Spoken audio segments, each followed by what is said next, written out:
Have you ever left a conversation with your partner feeling more confused than when you started? You walk in knowing what you saw, knowing what you heard, but you walk out questioning everything. They tell you you're being too sensitive, that you misremembered, or that you simply made it all up.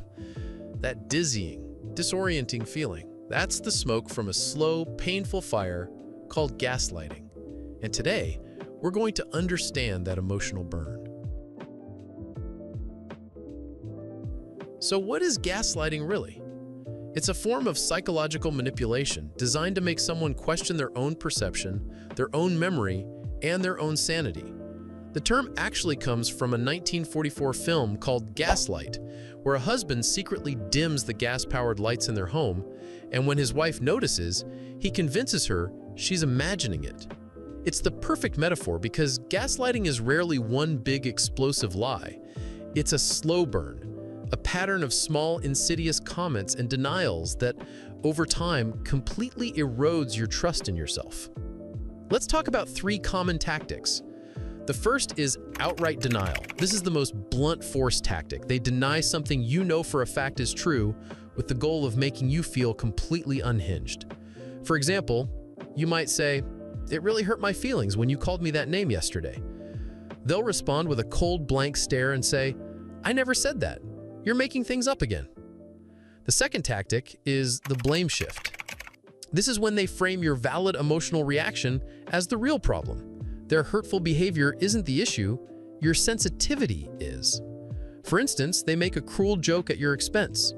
When you get upset, they roll their eyes and say, "Wow, it was just a joke. Why do you always have to overreact and ruin everything? You're just too sensitive." And the third tactic is the memory attack. This is a long-term strategy to destroy your trust in your own mind.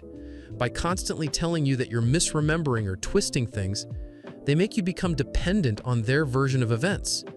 You'll bring up a promise they made and they'll calmly say, "No, that's not how it went. You're remembering it wrong. Let me tell you what actually happened." And all of this leads to the emotional burn. It's a burn because it slowly and painfully sears away your sense of self. It burns away your confidence, your joy, and your trust in your own mind, until you feel like a shell of the person you used to be, filled with nothing but anxiety and self-doubt. But you can put out the fire. The first step to healing is to give yourself the gift of clarity. First, name it to tame it. Just recognizing the behavior and saying to yourself, "This is gaslighting," takes its power away. Second, find an anchor to reality. Talk to a trusted friend who knew you before the relationship and ask them, "Does this sound like me?" Their perspective can be a lifeline. And third, write it down. Keep a private journal. Not to prove anything to them, but to prove it to yourself. Your journal becomes an undeniable record of your reality when everything else feels confusing. I want you to hear this loud and clear. Your reality is real. Your feelings are valid.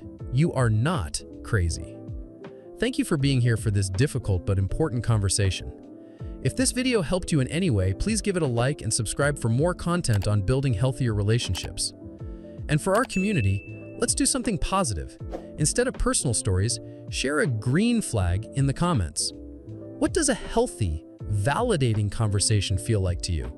Let's remind ourselves what we deserve. Thank you for watching. Please, be kind to your mind. See you next time.